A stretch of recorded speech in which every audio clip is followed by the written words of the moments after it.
After adding device and connect network, control can be seen on the home page when we open Sassin Smart app.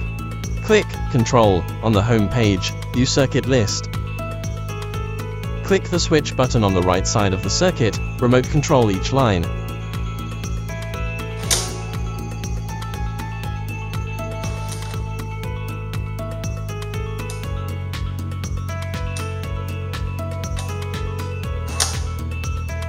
Click the icon in the lower right corner to switch other devices.